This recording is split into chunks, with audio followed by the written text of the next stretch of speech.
Hello, today I would like to answer a few questions that also lend itself very well to the topic that I think is quite important. So, first of all, I would like to start by saying I am quite motivated to keep teaching, or at least to make sure it's clear to people that there is something else besides that Jovian program. And so I will read you what a comment one person sent me. And let's see.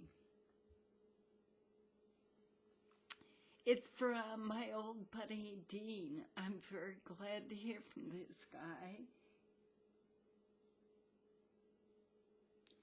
He says, I'd really like to hear your thoughts on community practitioners who are looking at human design from,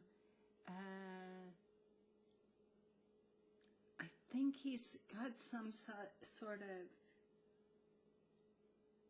open experimental perspectives. So that wasn't exactly what I thought it was. I read quickly and then don't totally get it. So the answer to you, Dean, is I don't know what that is. And so,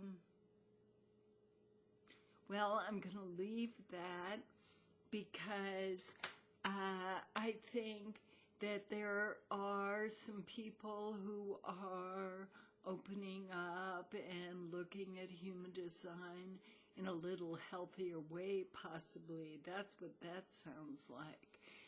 First thing I would like to say is it's been a very long time that I have been trying to encourage people to look at the human design chart in relation to the centers. And I got one request for me to talk about the heart center, defined and undefined. And for those of you who know me, the heart center was the center that opened me up to understanding how it all worked. In other words, I could really identify heart center conditioning 100% of the time. And because I could, I was also able to decode how the chart worked. I understood this part of what it was to be conditioned. But just relative to that question, I would like to say I am very interested that people take my recorded classes. I cannot imagine that maybe it will, but right now I don't think those classes need to be made live again. They are totally good classes, fun, and I myself enjoyed enormously to give the classes. Hal helped out. He was my co-host, and he was a lot of fun, and the classes went, to my view, very well. Anyway, this leads me to this comment that I have been working for several years. It started with the Human Design Practitioners Association to come up with some sort of certification that provided an alternative to Ra's I can do everything, you can just follow me. And I was very concerned about Ra doing that. I was totally upset when people would call me and say, you have no right to do human design. You are hurting Ra. And really, the number of people who felt inclined to defend Ra to me was quite surprising. Now, maybe you already know that the market really went the way Ra wanted it to, and my little feeble attempts to encourage people to know what they're looking at when they look at a chart is something that guided me to doing a certification program. And I still think it's very worthwhile for somebody to study with me.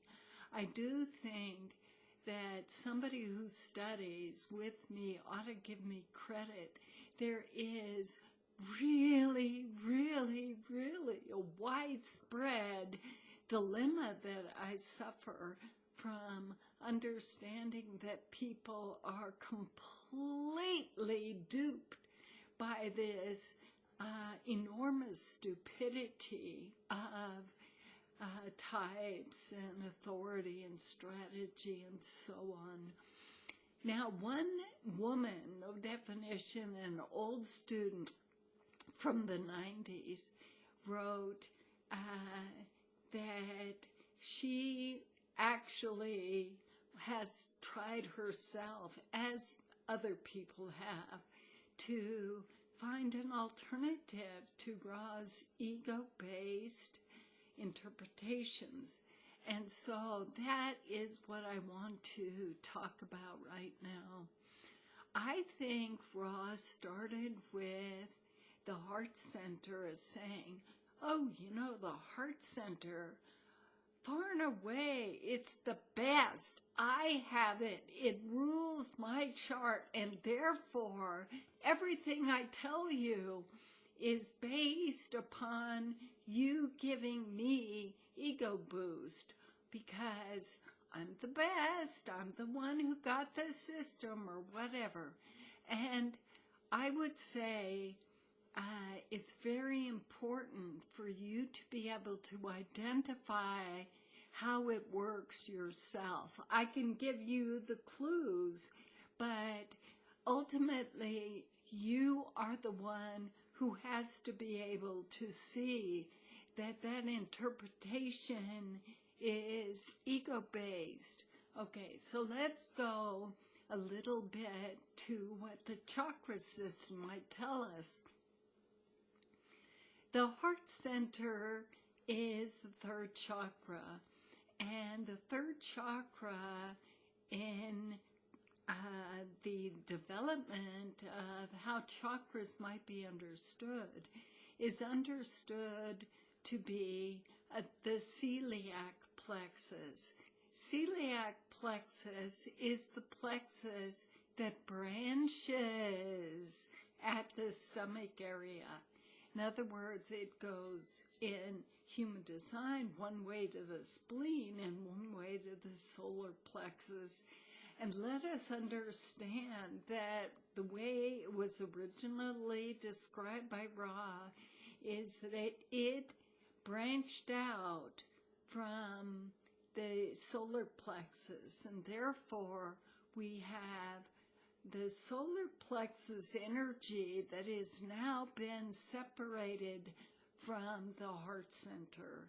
This is quite important because we still have a leftover irritation of aggressiveness or upsetness or anger or something like that from the heart center. Now, what I really want to talk about is that the heart center, when it is loving and is healthy, does not come off with a fight. It comes off with loving support. And I think this is quite important for you to understand that there is always a range of experience, but we have the themes. And so one thing I would like to suggest to you that far more important to me is the step from the heart center to the G center. In the study of yoga, when I was a young woman, I came up with, or I didn't come up with it, but I was in class doing my teacher's training, and the instructor said the most difficult step for a yogi to do is from the third chakra to the fourth chakra. And I think this is the 51 heart center to the 25 G center. And I think it's quite important for you to understand that unless the heart center gets transformed through the G center, that means center of love and identity and oneness and consciousness and God, unless it gets transformed through that G center connection, the heart center can function in a very egotistical way. That, of course, was one of the things that used to totally bug me, that everybody said, oh, the ego center, because that's what Ra did with it. It's called the heart center.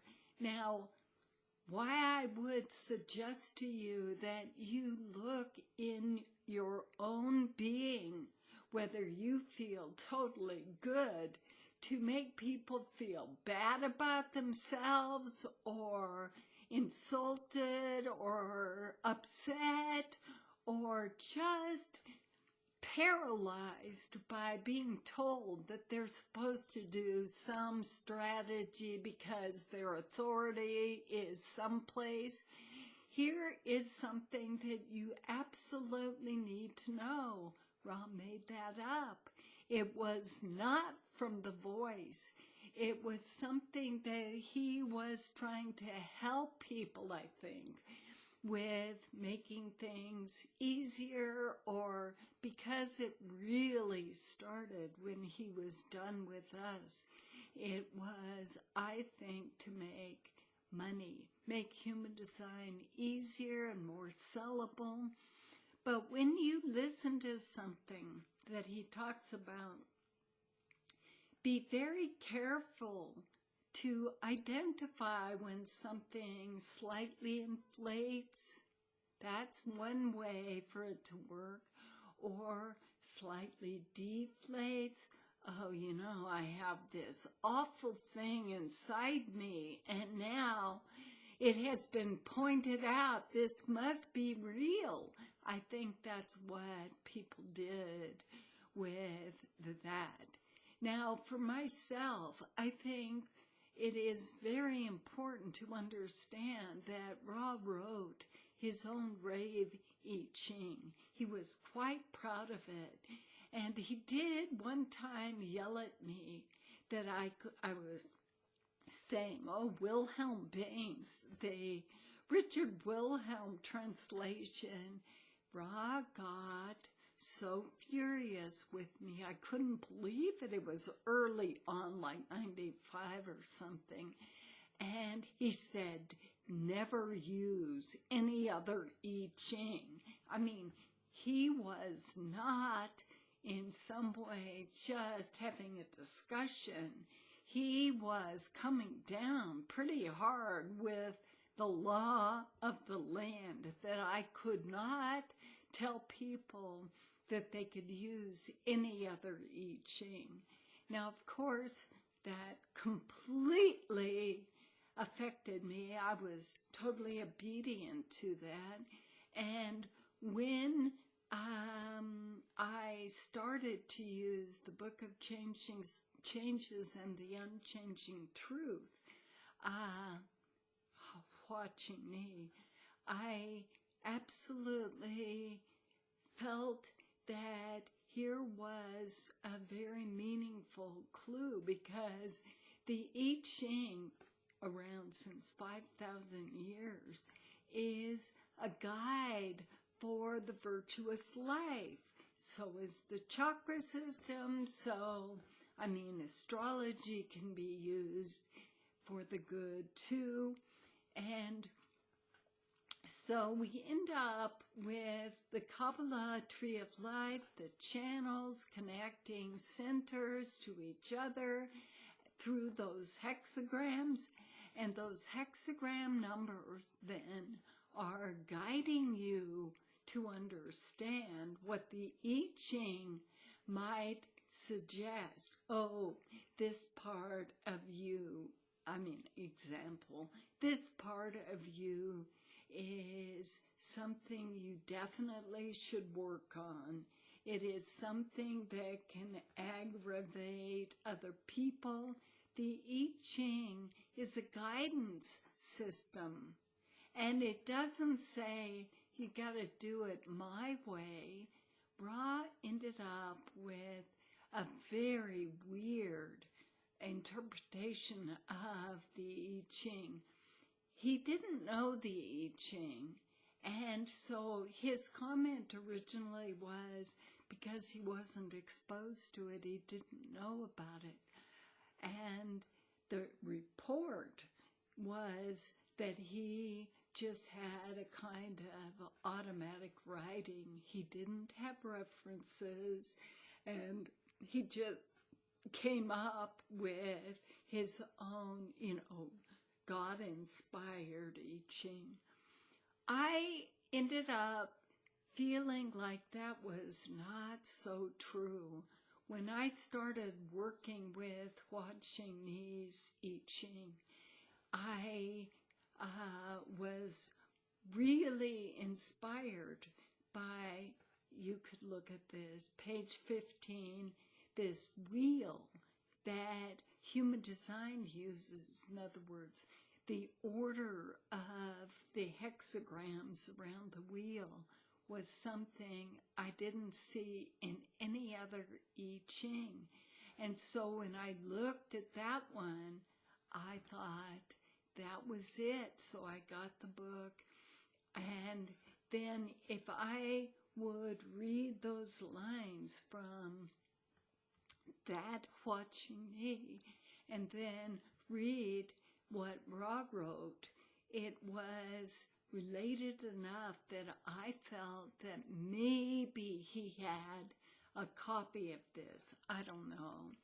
But what is very critical for you to understand that at the point that I got that book was when I started to learn that trigrams were the deal. When we were first seeing Ra's wheel poster, it had the 6 lines. That was the way it was shown, 6 lines. And I don't know how much you've studied, but it's quite hard to remember all 6 lines. And you can get 2 diagrams. Anyway, if you happen to have that Hua Ching Ni book, you could see on page 15 a very good map of that wheel as it broke down to the trigrams. So when I redid it, or I asked Chaitanya to redo the wheel, it was so that it was possible to see the lower trigram and the upper trigram.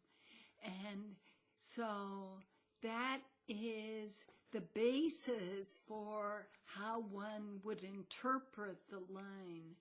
Now, the next thing, this is many years later, Ra had the idea that the crosses, he could name them, people were fascinated, and so of course he came up with names. Anything people wanted to buy, he would find a way to provide that so that people would be faithful to him, of course. Anyway, so if you look at the Book of Crosses, this was when I understood he really didn't know the I Ching at all. Oh my God. So because he was really very narcissistic and was enamored of himself, he started with the Book of Crosses. I don't remember those names. He came up with all kinds of names that, you know, people would say, oh, I'm from the Alcyone or whatever. And so he started with the, if you look at it like a compass, the Far East, and there he would say that the first trigram that he looked at was called, or by the Chinese I Ching people, Lesser Yin. That is the name of that group. So the first group, which is how I started to understand, we've got to be able to see this yin and yang, and if we can't, we always are just on a belief system. So the first group is full yang, and that starts with hexagram 1. Doesn't 1 sound like the beginning to you? Okay, so that first group, hexagram 1 through the hexagram until it changes 13. Then Ross started that book with hexagram 13 that would be the lower trigram, lesser yin. And so there it was. But still, I think for you, I don't know what all Ra wanted to do, but it's clear that he left his children a huge library of his stuff. You know, he went on with variables, and at the time we knew him, he was already doing colors, tones, and what he would say to us, this is called the Gray Course, I think, that it wasn't anything that you could use when you would look at a chart. And what many of us understood is that we couldn't figure out how to look at a chart. That was the biggest issue. So I am very glad to offer my education and study and insight and Sanya's, my path of consciousness. I am very glad to help anybody understand that human design can be used for the good. It can be used in a way that you can help people be more conscious of their lives and understand how to work with it. So this seems like a pretty long video, so I'll check it out and hang up now. So, but I would just say thank you very much for writing your comments, and I will look up that other practitioners. You know, Dean, whenever I see the word practitioners, I think people have been influenced by me. And Ra had everybody be analysts, which please understand that that word is a very lofty word. Oh my God, I don't think people know how to look at charts if they've done the Jovian program. This is just acronym naming. Anyway, I would be very happy to talk to anybody about certification. I will be there for you to help you go through. I will answer your questions. I will do those things to help.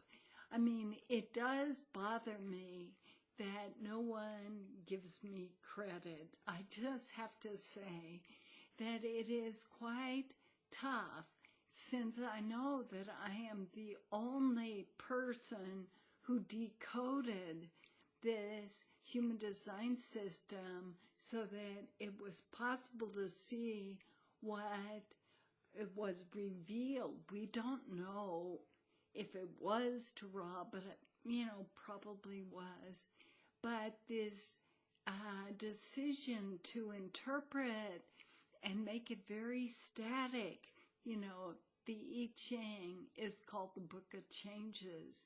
Ra developed a book of static pronouncements, and that is one of the things that deeply worries me, that people end up, I got a Sannyas magazine, this woman wrote, "Now I know I am selfish, so I feel much better because my design says I'm selfish."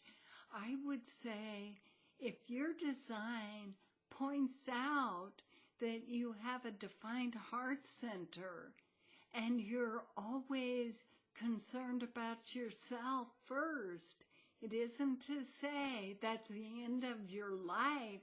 It is to say, this is a mechanism that you get to learn, you get to watch. And Zen is about being able to watch, being able to observe yourself. So I would say that at this juncture, you really, if you want to be certified, it is not that you have to promise fealty to me. It is only by the time that you would want to teach that it would be necessary that you don't use the Jovian confusion. So certification is just that you've taken class, that you've learned enough design, especially starting with the centers, that you know how they work, you know what conditioning is, you know how it feels. Anyway, so now I'll stop.